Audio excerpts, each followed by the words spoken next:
what we're doing here, we're doing the clay work, we're doing plaster, we're making monsters here.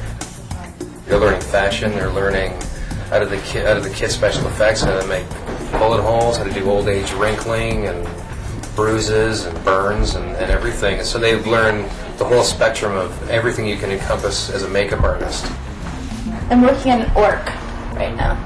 My version of an orc. Basically, I got the idea through Lord of the Rings. Well, I wanted to do it just like an evil-looking clown, like a clown from hell. After watching movies and, you know, just seeing fashion makeup and special effects, I was like, wow, that's really neat. So I really wanted to get into it.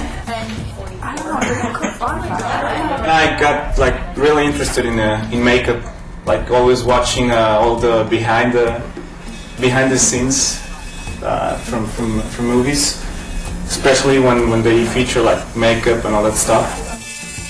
What they're doing here is they're doing life casts of themselves, and they're going to create their faces in plaster, and this is like a plaster positive that they will sculpt on, and they'll sculpt, if they want to do an old age makeup, they will sculpt it on this positive, or they will do an alien, or anything like that, they'll sculpt that, and then they'll later create a negative mold. Yes. And eventually they'll mix up foam rubber and it'll be injected into the molds, and it's baked in this oven, and then eventually they'll come out with their prosthetic.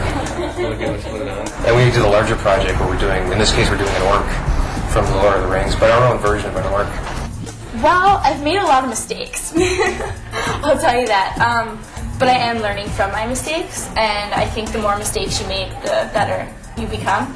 It's time consuming, but I mean, if you really like it, it's like time can fly by when you're working on that. When you're done, you're like, oh my god, I've been working this for hours, and you don't even feel it because you're like so into it. What they're going to be doing next is they're going to be learning how to paint everything and how to actually take that piece, and they're going to put on an actor. They're going to learn how to like blend it in seamlessly with the skin. And they're going to custom color design their whole thing, and then we're going to try and pass these off as real creatures or real people, and hopefully it'll be a real successful photo shoot. Oh, this afternoon we're doing our photo shoot. They've taken the last few weeks to sculpt and mold and do their foam latex. Now today they're applying their appliances. So now they're learning how to put it on, take it off, color it, and then we're going to photograph it for sake of comparison. They'll have a photograph of their work when they're completed, and they'll put it in their portfolio.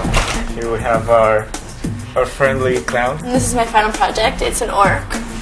I've heard the same comment from most of them, like it's harder than it looks, and it definitely is. And I think they like the sculpting, but I think they find that tricky. Even just to paint something with color and makeup, I mean that can be challenging also.